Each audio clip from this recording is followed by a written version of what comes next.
Assalamualaikum warahmatullahi wabarakatuh. Alhamdulillahirrabbilalamin. Asyhadu an la ilaha illallah. Asyhadu anna Muhammadan abduhu wa rasuluh. Mari kita teruskan pertemuan kita, yaitu untuk membahas sistem jaminan halal atau halal assurance system. Di mana pada pertemuan sebelumnya dari 11 kriteria sudah kita bahas, yaitu kriteria 1 sampai dengan 3, yaitu halal policy, tim manajemen halal, dan training dan edukasi.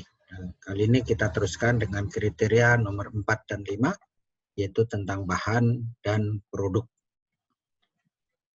Semoga semua kita dalam keadaan sehat walafiat ya.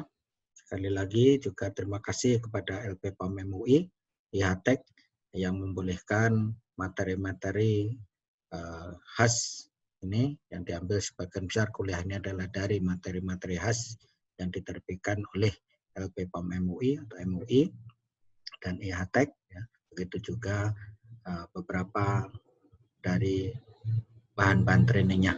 Mudah-mudahan ini untuk kepentingan pendidikan jadi amal kita semuanya. Amin. Kali ini kita bahas yaitu kriteria nomor 4 dan 5, yaitu bahan dan produk. Kriteria bahan. Ya, kriteria bahan.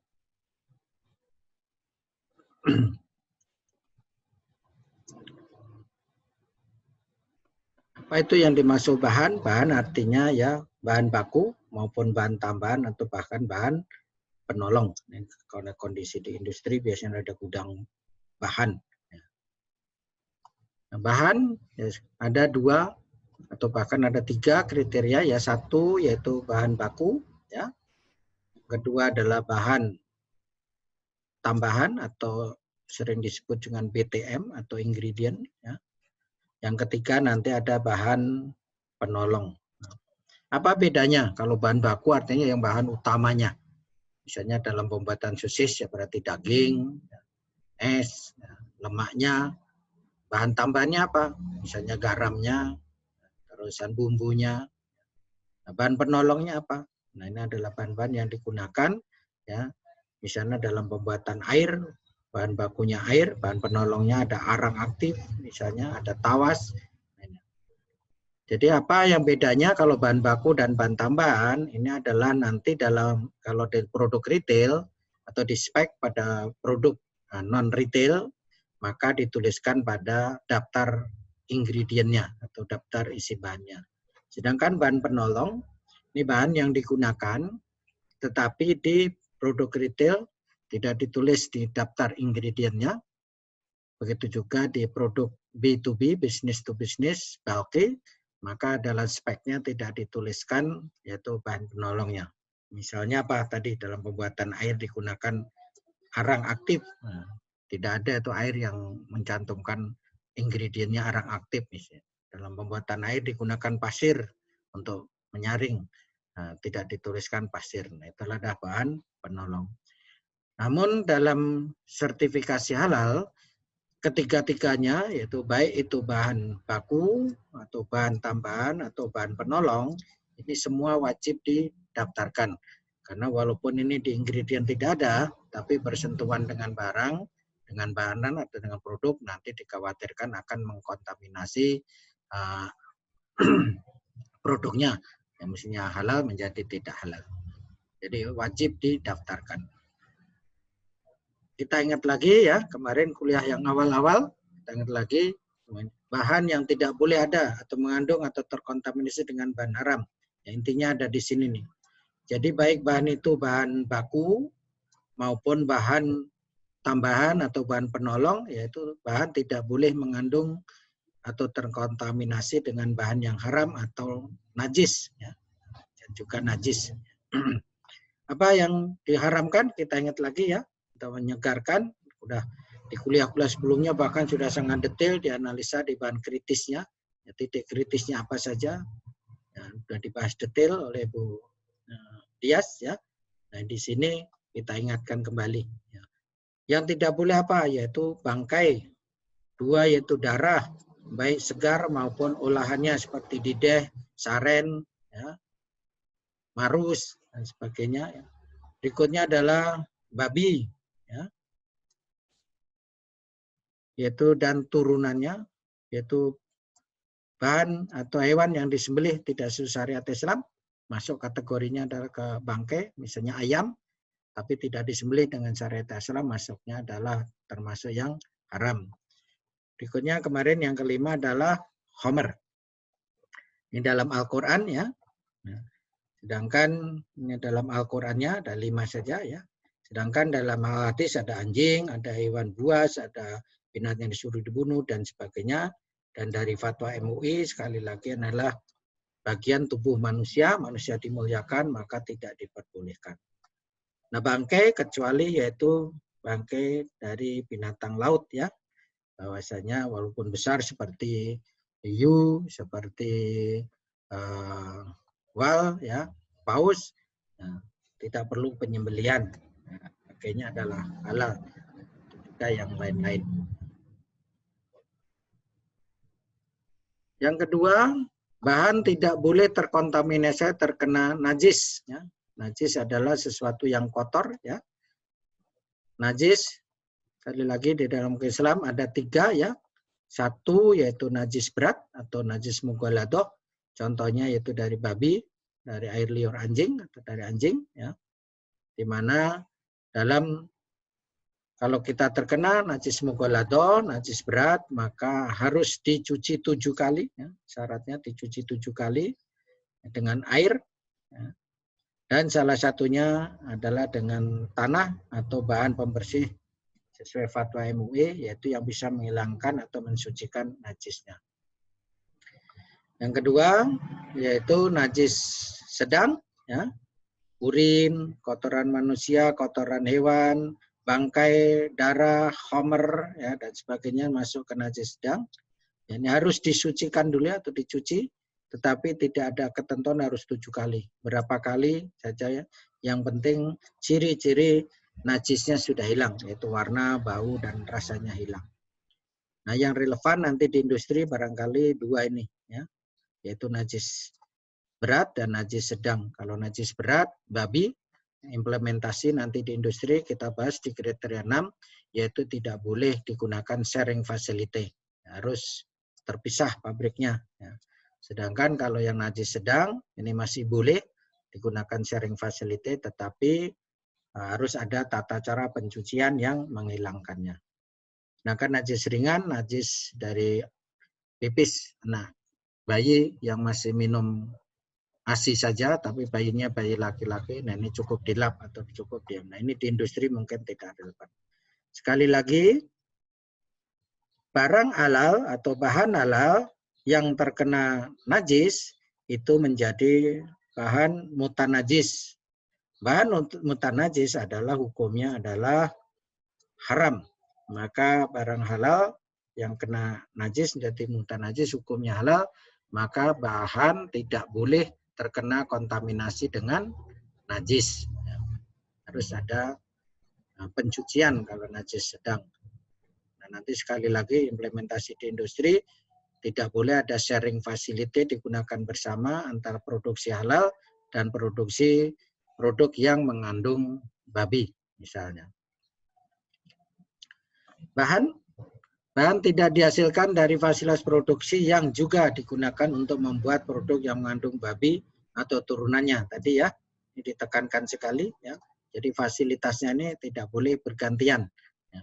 Maka harus ada pernyataan pork facility, free facility. Ya. Bahan tidak bercampur dengan bahan haram atau najis. Ya. Bahan haram yang bukan babi dan turunannya masih dapat digunakan ya, diproduksi halal, yaitu misalnya darah dalam pembuatan vaksin, terusan dalam media fermentasi, bit ekstrak yang tidak tahu cara penyembelihannya bagaimana, nah, itu masih dibolehkan selama nanti ada proses pensucian dan pencucian yang memadai kaidah syar'i ya tadi hilang sifat najisnya. Nah ini termasuk yang tidak boleh ini, contohnya kalau di sini babi ya, itu adalah ada beberapa turunan di produk pangan itu ada turunan 1, turunan 2, turunan 3, turunan 4 dan seterusnya ya. turunan 1 misalnya babi, dagingnya adalah tetap haram. Nah, dibuat turunan 2, yaitu buat sosis misalnya, ini tetap haram. Turunan 3 misalnya kulit babi dibuat gelatin, nah ini tetap haram. Ya.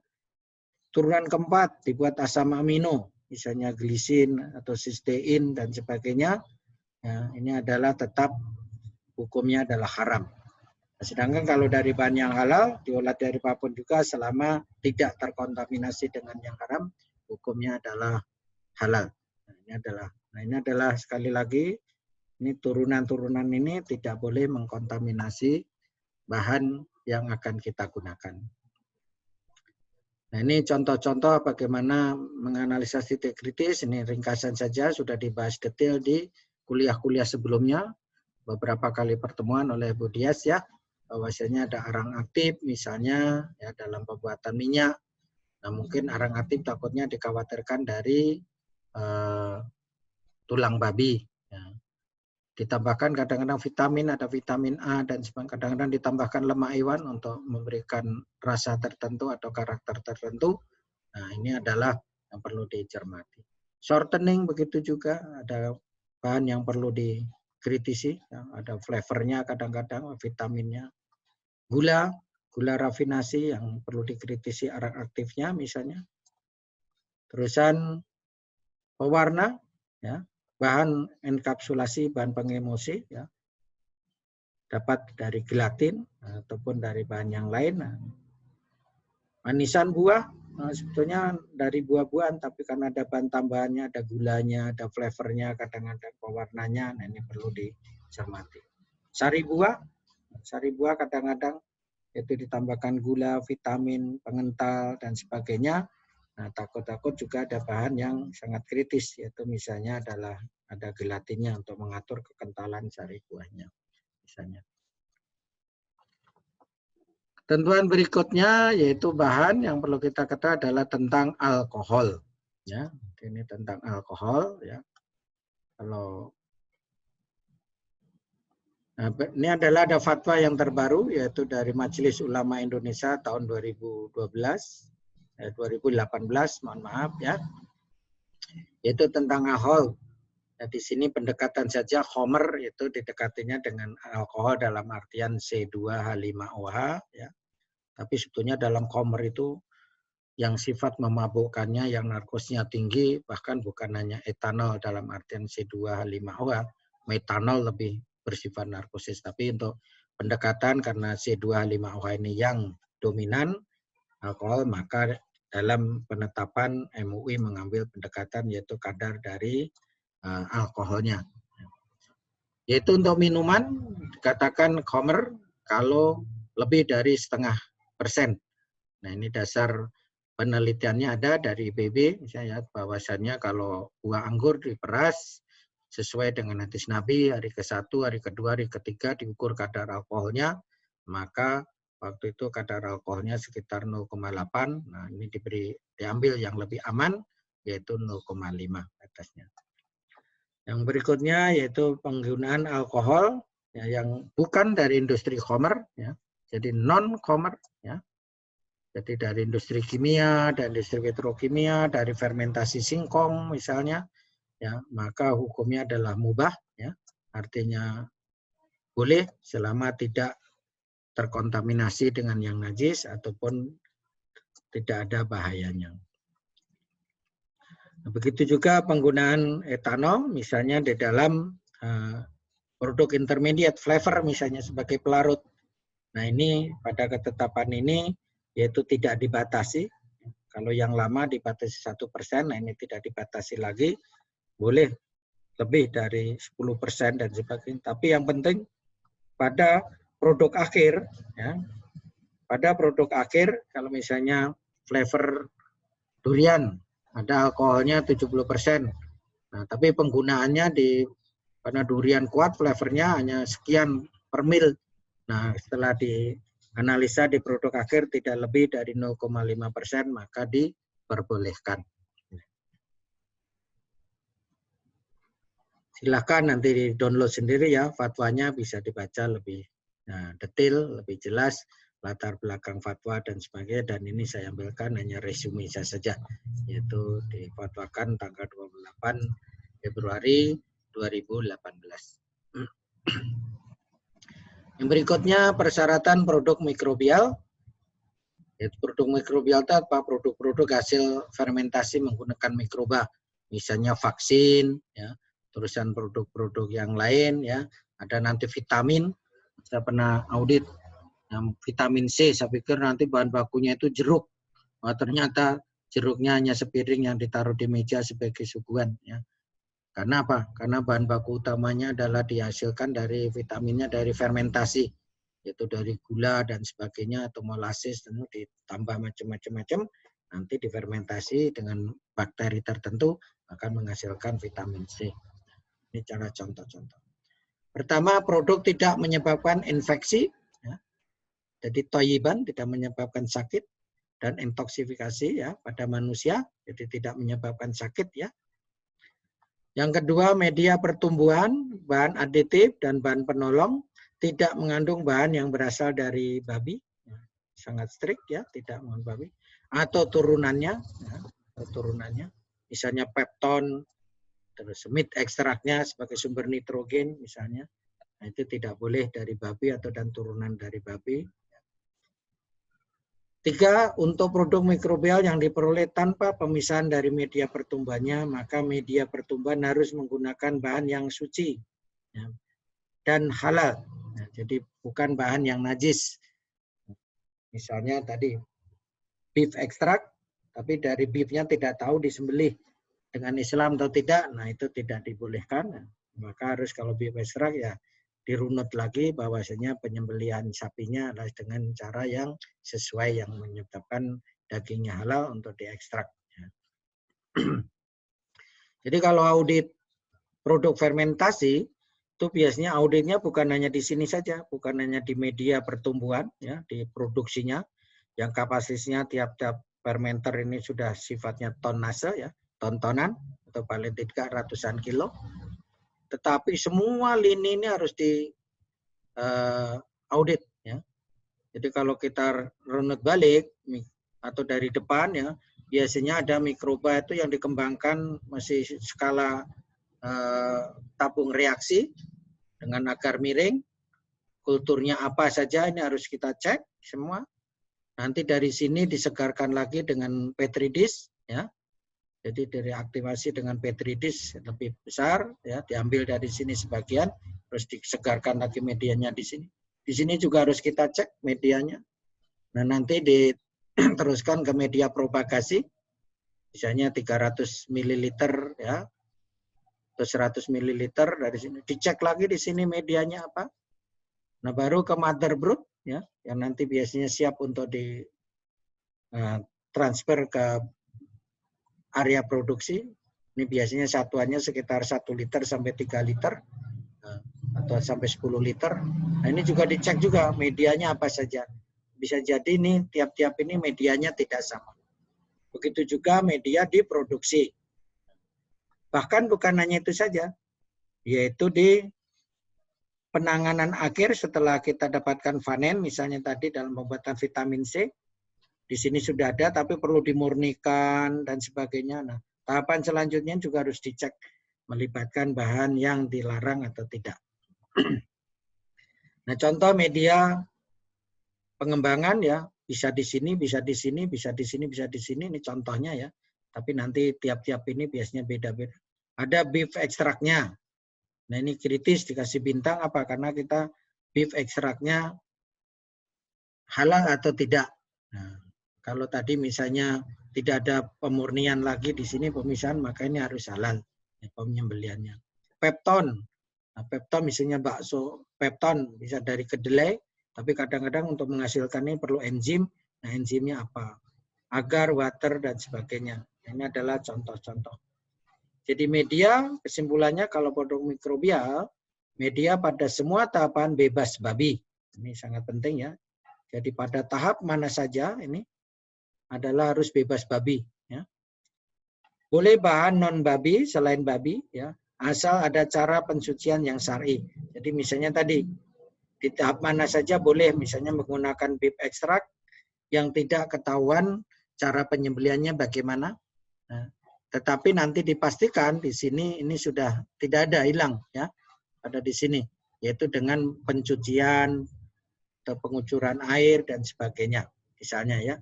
Jadi misalnya vitamin C bentuknya padat, nanti dari sini udah diekstrak dan sebagainya, nah ini sudah hilang. Begitu juga misalnya vaksin dan sebagainya, dalam proses pemurnian nanti ini sudah hilang sifat-sifat dari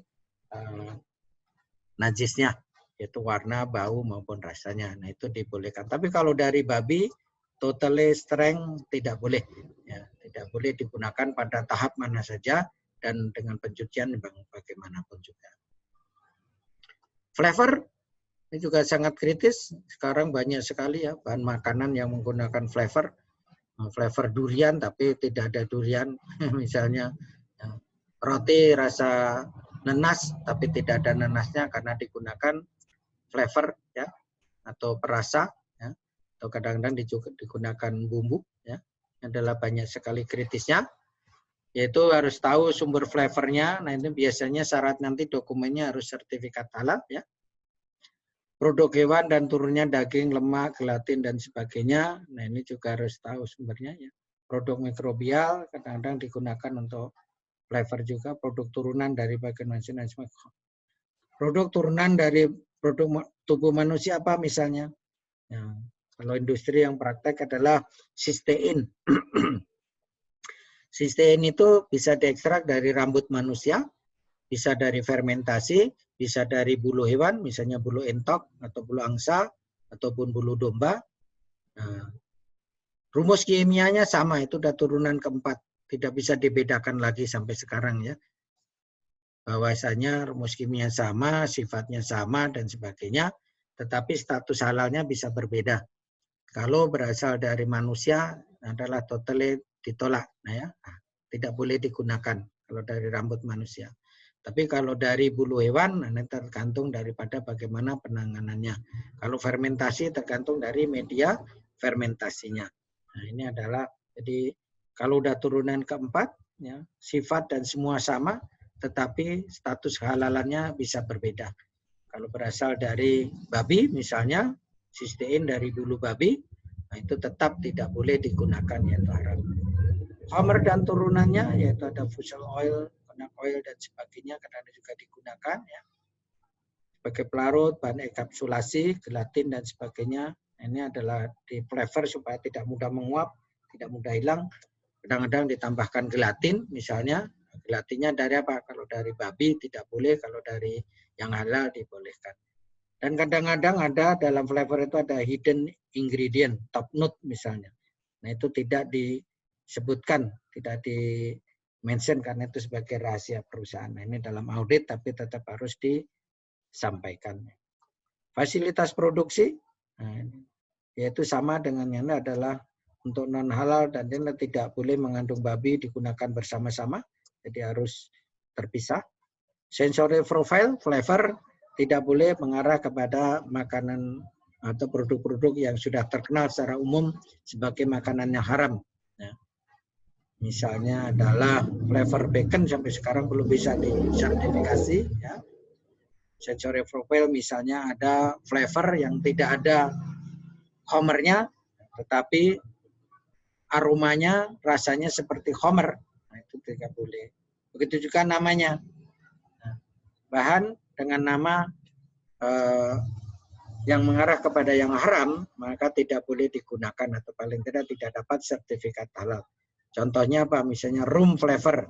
Kalau kita preteli satu persatu isinya tidak ada tuh yang sebetulnya bahan-bahannya halal, tapi tidak bisa mendapatkan sertifikat halal karena namanya adalah room. Nah, ini adalah beberapa ketentuan mengenai flavor. Jadi bukan hanya bahannya saja, tetapi juga sensorinya dan namanya. Bahan penolong, ini juga sekali lagi harus didaftarkan ketika kita mendaftarkan sertifikasi halal. Ya. Bahan penolong ini adalah misalnya apa? Anti foam, ya, anti busa.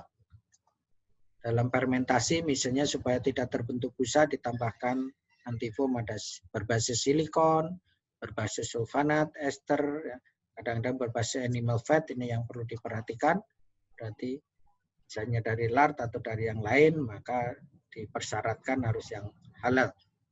Enzim, misalnya dalam pembuatan sirup glukosirup dari tapioka, misalnya digunakan enzim. Nanti ini tidak dideklar lagi di spesifikasi ataupun di list of ingredient, ya. Tetapi enzim ini juga harus memenuhi ketentuan-ketentuan boleh atau tidaknya.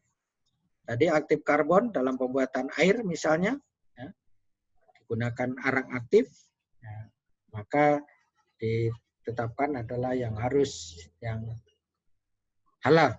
Ya. Tadi pemanenan, ya. Resin sekarang banyak digunakan di industri yang cairan-cairan untuk menjernihkan dan sebagainya di ion etching, ya. Maka di sini juga harus memenuhi kriteria dibolehkan. Walaupun sekali lagi ini nanti tidak ada di spek, tidak ada di list of ingredient, ya, tetapi tetap harus dinyatakan yaitu di dalam sertifikasi. Itu juga katalisator, ya. Nah, yang sederhana gambaran lain misalnya gini, dalam pembuatan roti, kue, kadang-kadang untuk mengoleskan topping di sini, misalnya diberi madu atau apa, nah itu pakai kuas. Nah, pakai kuas. Nah, nanti ditanya lagi, kuas ini dari apa? Nah, kadang-kadang sering kita jumpai kuasnya dari bulu. Nah, bulunya apa? Nah, yang tidak boleh adalah kalau dari bulu babi. Ya, bukan bulu babi yang di laut, ya. Benar-benar bulu babi yang babi darat, ya. Nah, ini kalau dari bulu lain, ya, selama ini adalah masih diperbolehkan, ya. Tapi kalau dari bulu babi tidak diperbolehkan. Maka kalau audit sertifikasi halal ini dites nih. Nah, apakah kuasnya ini dari hewan atau dia paling gampang sebetulnya ya dihindari aja yang dari bulu hewan. Cirinya apa? Nah, biasanya kalau kita tes, kalau ini kita ambil sedikit, kita bakar. Kalau dari bulu hewan, maka baunya seperti rambut terbakar, yaitu bau gosong rambut terbakar dan terbentuk abu. Tapi kalau misalnya dari plastik, dari polipropilin atau polietilen, poliester, nah ini kalau dibakar kayak plastik dibakar. Nah, kalau kayak plastik dibakar terbentuk bukan abu, tetapi menjadi padatan yang keras. Nah ini biasanya lebih aman, jadi lebih disarankan dibandingkan kalau yang dari bulu. Jadi tidak termasuk dalam daftar bahan, baik di spek maupun di list ingredient untuk produk retail, tetapi sekali lagi ini tetap dalam sertifikasi harus didaftarkan. Nah, apa yang penting bagi perusahaan? Bagi perusahaan yang terpenting adalah kalau sudah mengetahui bahan-bahan itu mana yang kritis dan sebagainya, bahan yang sangat kritis, bahan yang tidak kritis adalah bagaimana perusahaan bisa menyiapkan dokumen kehalalan bahan. Jadi menyiapkan dokumen kehalalan bahan. Nah, apa itu dalam sertifikasi? Ini ada katakanlah hierarki seperti ini, walaupun tidak selalu harus, ya. Jenis-jenis dokumen itu bisa sertifikat halal, contohnya sertifikat MUI atau dari lembaga lain yang diakui MUI. Nah, yang bukan sertifikat ada spesifikasi, ada alur proses, ada pernyataan bebas babi atau bebas binatang misalnya. Dan ini adalah dalam sertifikasi nanti perlu, yaitu terutama untuk produk-produk yang kritis. Kalau yang produk yang tidak kritis, yang ada di positive list, maka tidak perlu adanya dokumen pun tidak apa-apa. Jadi dalam sertifikasi kadang-kadang terjadi kesalahpahaman. Kalau semua bahan berarti harus bersertifikat halal. Tidak. Ya. Semua bahan harus ada spesifikasi alur proses, jadi tidak tergantung dari bahannya. Jadi misalnya apa? Yang di sini garam. Garam ya dari NaCl dari air laut dikeringkan, ya, kemungkinan terjadinya tidak halal sangat kecil, maka itu masuk ke positive list. Nanti boleh di-download ya ke websitenya MUI, di-download positive list. Nah, dicari mana-mana yang termasuk positif list. Jadi sekali lagi supaya tidak harus selalu dilengkapi dengan sertifikat halal. Kalau bahannya sangat kritis, daging dan sebagainya, flavor memang harus bersertifikat halal. Tetapi kalau misalnya cabai bubuk, ya, gula, nah itu boleh dengan flow proses, dengan spesifikasi. Dari situ akan kelihatan ada kritisnya atau tidak. Dan kadang-kadang diperlukan kalau dari produk impor, misalnya pernyataan bebas babi atau bebas binatang, baik pabriknya maupun ingredientnya. Jadi perusahaan harus menyiapkan dokumen pendukung yang valid untuk semua bahan. Ya. Dokumen yang valid itu apa? Sekali lagi yang berlaku, satu bisa sertifikat, ya. Sertifikat halal. Apa itu sertifikat halal? Pengertiannya ada dua, sertifikat MUI, ya, atau sertifikat halal non-MUI, itu dari lembaga lain, terutama dari luar negeri, yang di-approve atau diakui oleh MUI. Nah, nanti kalau undang-undang CPA sudah berlaku, nah nanti ada siapa yang meng-approve, nanti artinya diakui oleh negara. Yaitu untuk sementara yang approve MUI ini bisa dilihat di website ini ya. Silahkan di-download. Nah, di situ ada ketentuan-ketentuannya ya. Dari yang sertifikat halal di luar negeri itu banyak, ada ribuan bahkan ratusan ya. Nah, puluhan ribu. Tetapi yang di-approve sampai sekarang ini kurang lebih hanya sekitar 45 saja. 50 lembaga yang di-approve, diakui oleh MUI. Di luar itu belum diterima sebagai dokumen resmi untuk sertifikasi halal. Nah, yang kedua adalah non-sertifikat halal. Yaitu apa tadi? Spesifikasi, diagram alir proses, pernyataan bebas babi atau hewan. Ya, ada kadang-kadang kita sampaikan perlu ngisi kuesioner untuk melacak ada tidaknya bahan yang meragukan, yang tidak halal, ya. Dan kadang-kadang hasil analisa, ya, ini adalah diperlukan. Ini adalah jenis-jenis dokumennya. Bahan yang harus dilengkapi sertifikat halal, jadi harus bersertifikat halal. Jadi di sini syaratnya harus sertifikat halal. Ya. Sertifikat halal apa? Bahan yang berasal dari hewan dan turunannya, terutama hewan darat ya sekali lagi ya, dari ayam, dari kambing, dari sapi. Nah itu misalnya ada daging, ada sosis, ada gelatin, ada arang tulang. Ya, ada enzim dari hewan, misalnya pepsin dari abu masum mana sapi misalnya, dan sebagainya. Ya. Yang kedua, bahan yang umumnya diproduksi proses atau bahan yang kompleks. Misalnya tadi vitamin C, ternyata diprosesnya dengan melibatkan sekian banyak tahap fermentasi. Ya. Flavor, nah ini satu flavor bisa lebih dari 20 item yang digunakan, sangat kompleks. Fragrant, sama ini harus bersertifikat halal. Yang ketiga, bahan yang sulit ditelusuri kehalalannya, yaitu biasanya limbah, ya, hasil-hasil samping.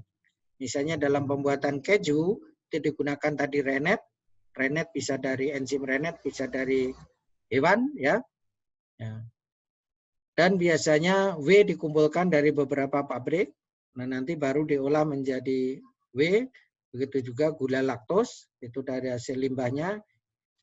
Industri keju dikumpulkan, maka menelusurnya sulit. Yang A, pabrik A bisa jadi sudah halal, yang B belum, yang C halal. Nah, kalau bercampur-campur nanti harus jelas statusnya ya. Ketiga, berikutnya bahan yang prosesnya menggunakan bahan hewan atau turunannya. Jadi misalnya tadi adalah enzim pankreatin atau enzim renin dan sebagainya dalam pembuatan produk-produk pangan. Harus bersertifikat halal. Nah, ini adalah contoh, ini sertifikat halal MUI. Yang khas apa ya? Yang khas di sini adalah yang tanda tangan aja ada 3 orang ya. Ada Direktur LPPOM MUI, ada Ketua Komisi Fatwa, dan ada Ketua MUI. Nah, yang di sini data-datanya dan nomornya sangat khas, nama pabrik, nama perusahaan dan sebagainya, dan biasanya selalu ada attachment-nya, yaitu yang memuat daftar bahan, maaf, daftar produk yang disertifikasi halal oleh MUI. Nah, attachment ini beda dengan yang sertifikat. Kalau attachment yang tanda tangan Direktur LP POM MUI kalau sekarang ini. Nah, nanti mungkin kalau ke depan undang-undang berlaku berarti ditandatanganin oleh LPH, Direktur LPH. Jadi bahan harus bersertifikat halal MUI, yaitu perintah atau lembaga lain yang diakui, yaitu dari hewan tadi ya, bahan kompleks dan bahan yang sulit ditelusur kehalalannya, ya hasil samping tadi misalnya ya. Nah, ini lembaga asing yang diakui oleh MUI. Nah, ini ada sekali lagi udah berbagai benua ada perwakilannya masing-masing. Yang perlu kita perhatikan di sini ya, sekali lagi dari ribuan bahkan mungkin puluhan ribu lembaga sertifikasi halal di dunia ini, yang diakui baru sekitar 45 saja. Di luar itu belum diterima. Kalau ada sertifikat dari luar itu belum bisa diterima sebagai dokumen pendukung halalan bahan ya, di luar dari yang sudah di-approve MUI tersebut. Nah, sekarang ini ada 45 ya. Dan yang perlu kita perhatikan adalah satu, approval itu bisa berdasarkan proses yang sederhana yaitu penyembelian, misalnya daging. Yang berikutnya prosesnya yang lebih kompleks ya. Misalnya tadi vitamin C ya, ataupun produk yang lain misalnya tepung gandum sudah berubah jadi tepung berarti menjadi raw material. Nah, bisa yang sangat kompleks ya, yaitu flavor dan fragrance misalnya. Nah, ini adalah tiap-tiap lembaga diakuinya berbeda-beda. Contohnya di sini Vian dari New Zealand. Nah, ini diakuinya baru penyembeliannya. Yang di sini belum ya. Yang di sini belum. Artinya apa? Artinya kalau ada daging dari New Zealand dengan sertifikat Vian ini ada diterima, tapi kalau misalnya ada bahan baku lain ya, seasoning misalnya dari Vian dengan sertifikat, nah itu belum diterima. Ada flavor dari New Zealand dengan sertifikat Vian ini, maka itu belum diterima. Yang kedua, di samping tergantung dari kategori produk, yang sangat penting diperhatikan lembaga ini diakui kalau pabriknya ada di negaranya. Misalnya adalah Vian itu diakui kalau pabriknya ada di New Zealand. Nanti misalnya ada Ivanka, sertifikatnya di mana-mana, ada di Cina dan sebagainya. Nah, yang diakui kalau hanya pabriknya ada di Amerika. Nah, ini perlu diperhatikan, ini kebijakan ya. Begitu juga ini ada. Nah, di sini kalau kita perhatikan contoh Majelis Ulama Singapura, nah ini tiga-tiganya sudah diakui, artinya bahan apa saja yang berasal dari Singapura dengan sertifikat MUIS, ya Majelis Ulama Islam Singapura, nah ini diterima. Dari New Zealand lagi ada NZIDT, New Zealand Islamic Development Trust, nah diakui baru 2, yaitu produk daging dan juga produk olahan, ya misalnya seasoning ini sudah diterima ya. Tetapi untuk flavor belum, ya, belum diterima. Ya. Dari Eropa misalnya di sini ada Halal Food Council, nah ini tiga-tiganya sudah diterima berarti. Nah khusus untuk Eropa ini adalah karena sudah membentuk union, maka walaupun AFCE misalnya adanya di Belgia, dia mengaudit di Jerman boleh, mengaudit di Eropa Timur boleh, itu mengaudit di Inggris boleh. Jadi karena begitu juga sebaliknya, lembaga di Jerman mengaudit ke Belgia boleh. Artinya saling cross boleh karena dia membentuk union ya. Jadi ini adalah yang perlu diperhatikan. Ini contoh-contoh sertifikat dari lembaga luar negeri yang diakui ya. Contohnya ya kurang lebih ini dari Belanda ya, dari Ivanka ya. Yaitu Islamic Food and of America, ini diakui tiga-tiganya ya. Tapi yang terpenting di sini kalau kita perhatikan adalah lokasinya harus berada di Amerika. Contohnya ini adalah tempat pabriknya adalah ada di Amerika. Ya. Terus berikutnya yang ini adalah lembaga dari Belanda. Ya. AFFIE, ini adalah dari Belanda. Ini mengaudit semua pabriknya kalau berada di Belanda diterima, dan juga di negara Eropa diterima, ya. Bahkan termasuk Eropa Timur. Nah, ini adalah dari ISA, dari Amerika, ya. Untuk ekspor misalnya nih yang khas apa kalau di sini? Yang khas adalah sertifikat itu bisa macam-macam nanti ya tipenya, ada yang pabriknya yang disertifikasi, ada produknya yang disertifikasi, seluruh produk. Ada juga yang di sini kalau kita lihat batch wise, jadi hanya batch tertentu yang disertifikasi. Nah, itu yang perlu kita perhatikan nanti kalau kita menerima bahan, jenis sertifikatnya apa, kalau misalnya batch wise, nah di label yang harus kita cocokkan ya berarti batch-nya harus cocok dengan yang ada di sertifikat. Begitu juga tanggal produksinya harus cocok dengan yang ada di sertifikat, karena sertifikatnya berlaku hanya batch wise atau tanggal produksi tertentu. Di luar itu berarti tidak dijamin, maka tidak diterima. Nah, ini contoh produk yang disertifikasi ya, oleh lembaga yang belum di-approve oleh MUI. Ya. Jadi sekali lagi tidak semua sertifikat sudah approve ya, dari ribuan, mungkin puluhan ribu, ya, ada yang belum disertifikasi. Contoh yang ini adalah belum disertifikasi, misalnya ini contoh ya, jadi jangan ya, jadi yang belum di-approve MUI. Nah, yang berikutnya ini contoh lembaganya approve, ya. Tetapi sekali lagi karena ini adanya di Amerika dan pabriknya yang di-approve yang ada di Amerika, kalau kita lihat di sini kodenya CN berarti di Cina pabriknya ya. Kalau kita lihat alamatnya juga confirm di Cina. Artinya apa? Lembaganya approve tetapi sertifikatnya ini tidak diterima sebagai dokumen pendukung kehalalan karena lokasi pabriknya tidak sesuai dengan lembaga pemberi sertifikat tanah. Yang lain-lain kadang-kadang yang jadi pertanyaan, apakah sertifikat kosher diterima? Nah, sampai sekarang kebijakan kita dari MUI adalah kosher, sertifikat kosher tidak bisa digunakan sebagai dokumen pendukung kehalalan suatu bahan.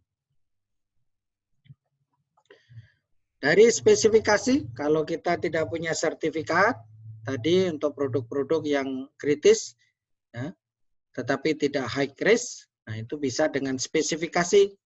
Nah, ini contoh spesifikasi garlic powder.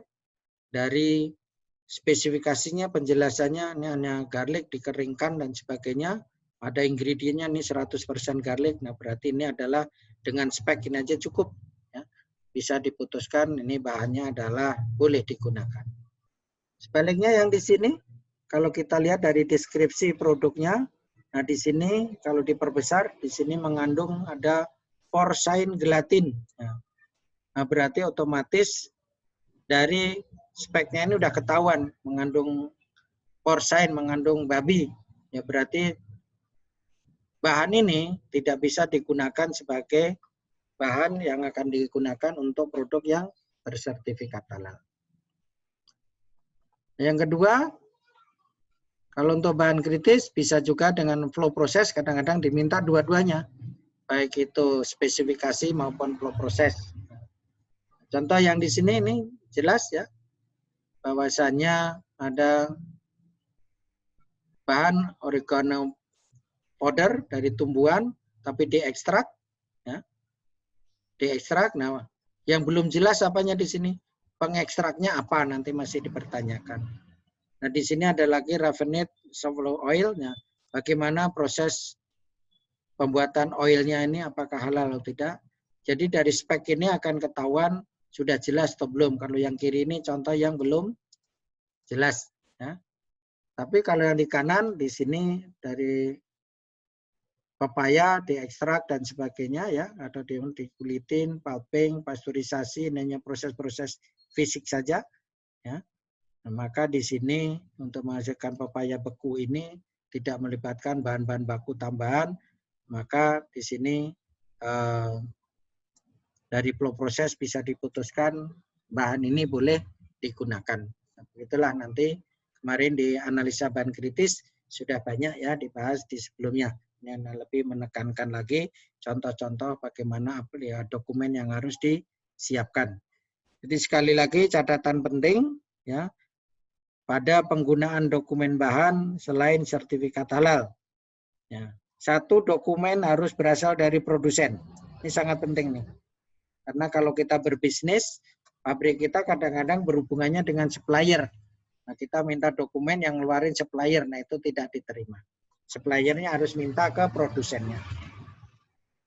Bila dokumen pendukung belum jelas, menggambarkan asal-usul bahan, maka diperlukan dokumen pendukung yang terkait.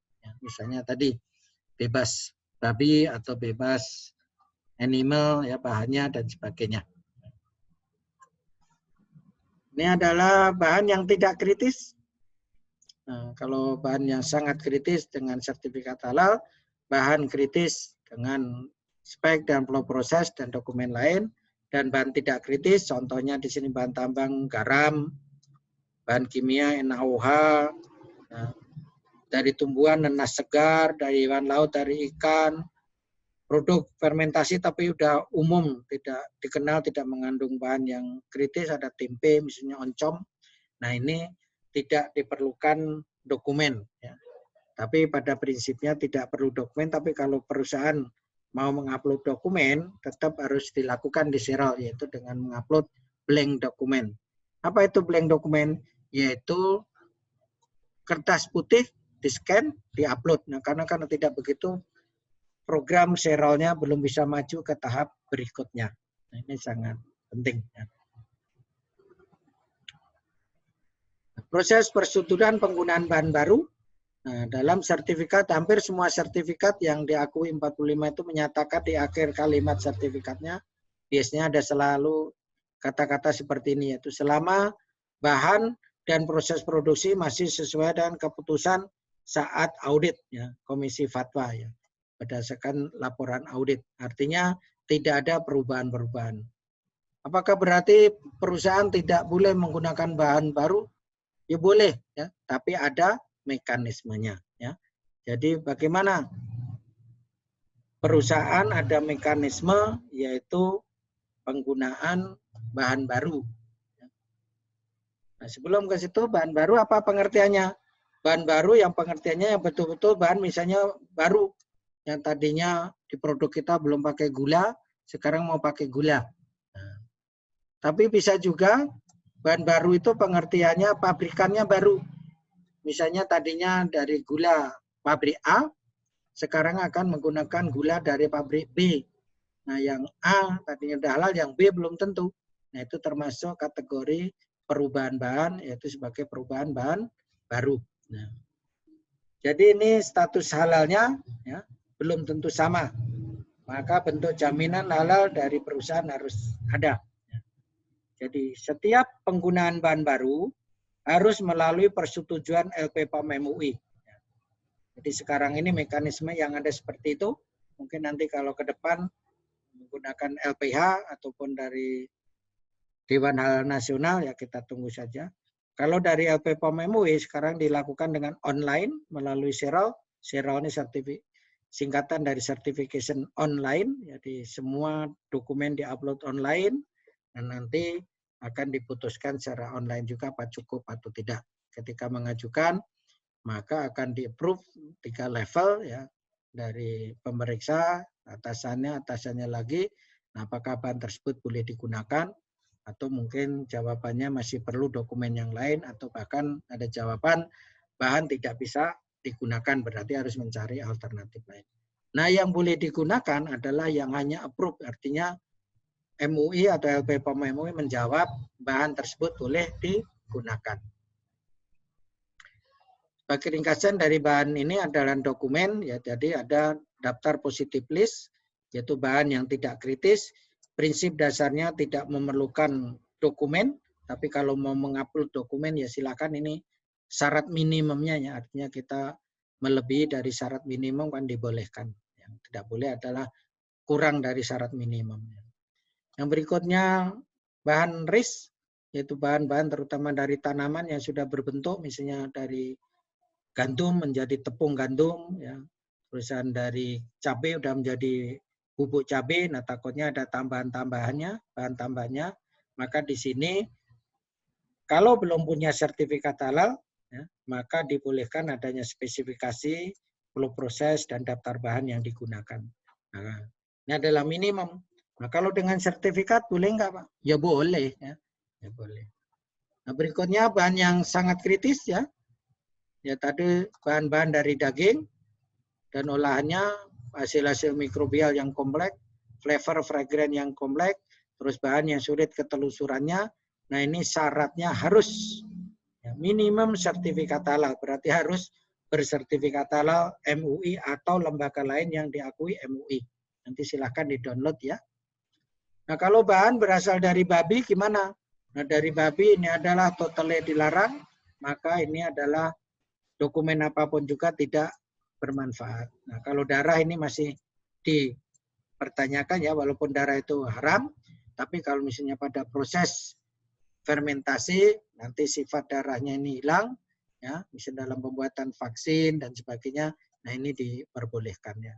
Jadi kalau yang babi terutama ini adalah walaupun dokumennya setebal apapun juga ini tidak ada gunanya. Tapi kalau yang haram ini adalah non babi, nah mungkin masih bisa digunakan. Misalnya tadi darah atau bioekstrak dan sebagainya.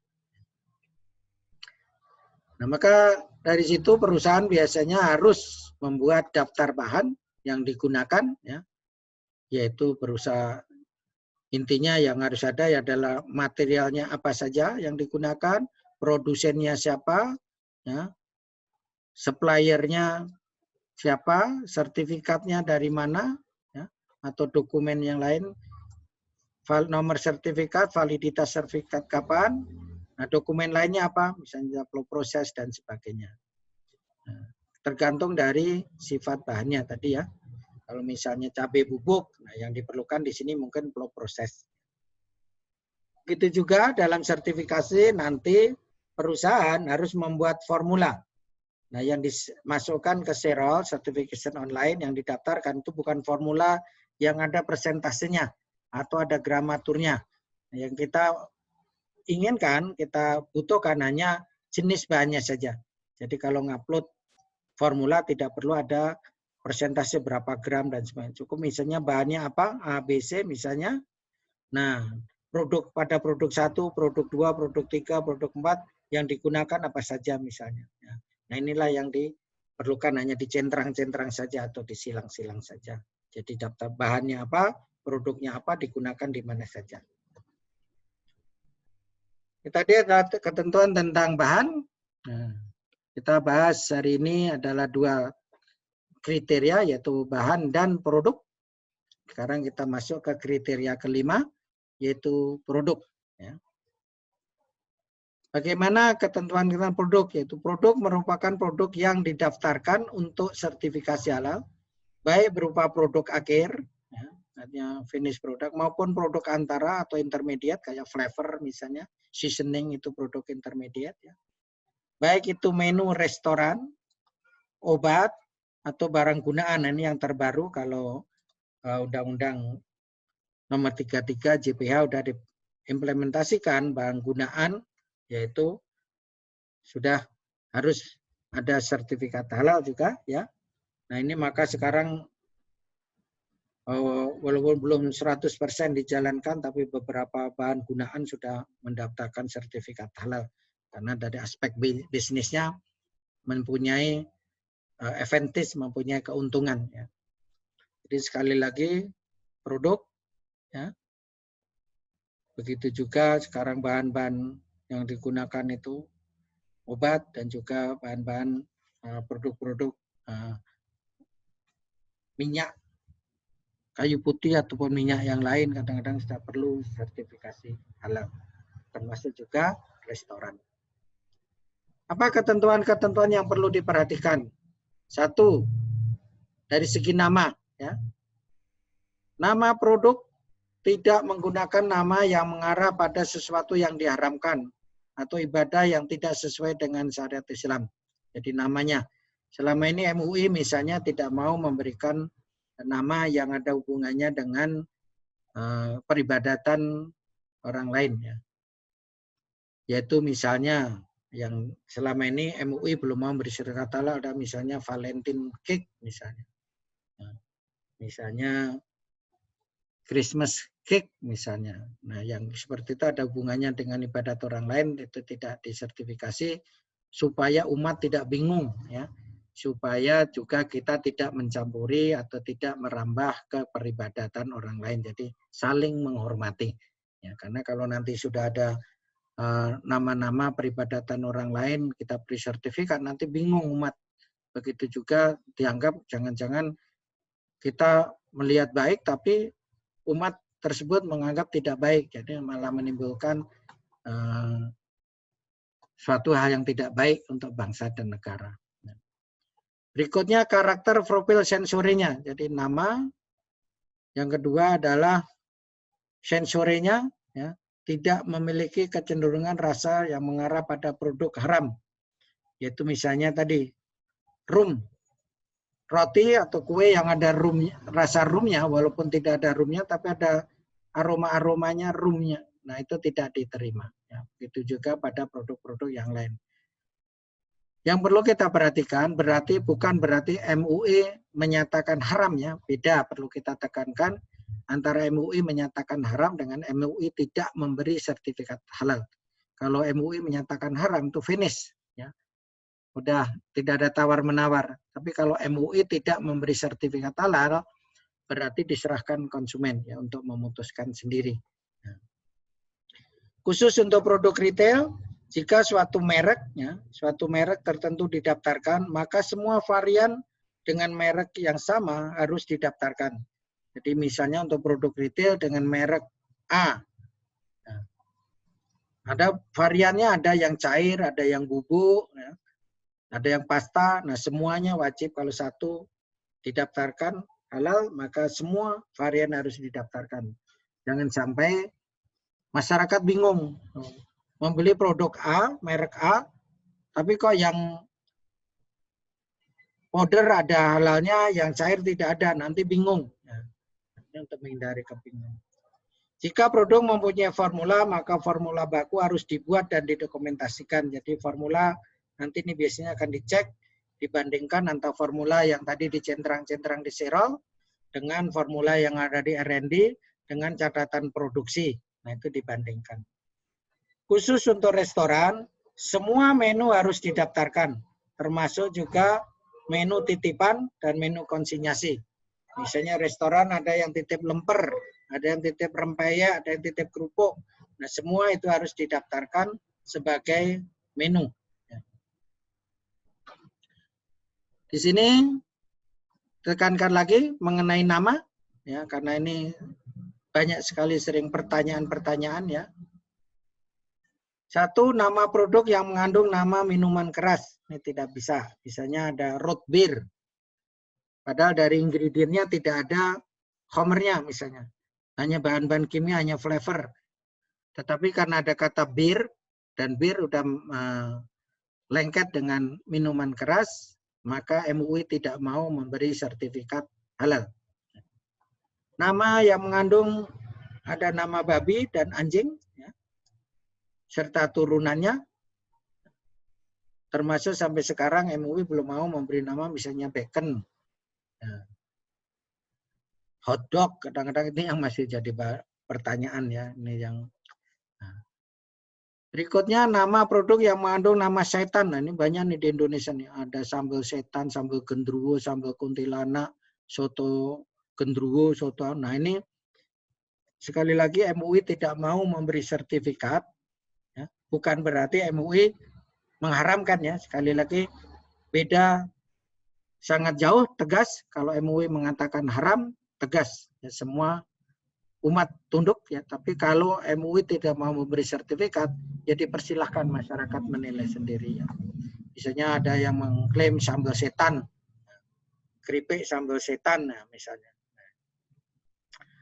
Berikutnya nama produk yang mengarah pada hal yang menimbulkan kekufuran atau kebatilan. Jadi misalnya Nyai Roro Kidul, misalnya ya, yang sering disembah-sembah sebagai kekufuran, itu tidak diperkenankan. Nama produk yang mengandung kata-kata yang berkonotasi erotis dan vulgar serta porno, ini juga MUI tidak mau memberi sertifikat. Yang kedua adalah bentuk, ya. Bentuk produk yang tidak dapat disertifikasi, yaitu bentuk hewan babi dan anjing. Jadi misalnya ada permen, sekarang banyak yang bentuknya binatang-binatang. Nah, kalau binatang yang diharamkan, selain babi dan anjing masih diperbolehkan. Misalnya ada bentuk ular, bentuk buaya, bentuk harimau. Nah, itu masih diperbolehkan. Tapi kalau dua binatang ini, yaitu babi dan anjing, nah ini tidak diperbolehkan. Yang kedua yaitu bentuk produk atau label kemasan sifatnya erotis, vulgar, dan porno. Nah, maka biasanya kalau untuk produk retail, nanti ketika masuk ke Komisi Fatwa biasanya meminta sampel utuh lengkap dengan kemasannya, akan dilihat apa desain kemasannya dan sebagainya, ada yang mengarah kepada hal-hal yang dilarang ini, bentuknya dan sebagainya. Demikian ya kuliah kita kali ini, ya, yaitu kriteria 4 dan 5, dan ini nanti akan kita teruskan kepada topik berikutnya, yaitu kriteria 6 sampai dengan 11. Sekali lagi ada 11 kriteria, yaitu kriteria 1 policy, kriteria 2 tim, kriteria 3 training dan pendidikan, kriteria 4 bahan, kriteria 5 produk yang barusan kita bahas, yaitu bahan dan produk, dan 6 nanti fasilitas, 7 aktivitas kritis, 8 ketelusuran, 9 penanganan produk yang tidak memenuhi kriteria halal, 10 audit internal, dan 11 review. Dan nanti yang 6 sampai 11 akan kita bahas pada pertemuan berikutnya. Mudah-mudahan kita mendapatkan ilmu yang bermanfaat dari pertemuan ini. Ya. Dan terima kasih atas perhatiannya. Mudah-mudahan kita juga bisa memenuhi kebutuhan konsumen kita, yaitu dalam rangka prinsip bisnis, siapa yang bisa memenuhi kebutuhan konsumen itulah yang akan sukses bisnisnya. Demikian, terima kasih sekali lagi untuk KLP POM MUI, yaitu memperkenankan bahan-bahan ini yang diambil dari buku-buku MUI, bahan-bahan training MUI diperkenankan untuk tujuan pendidikan non komersial. Mudah-mudahan sekali lagi ini menjadi amal jariah dan ibadah kita semua. Wassalamualaikum warahmatullahi wabarakatuh.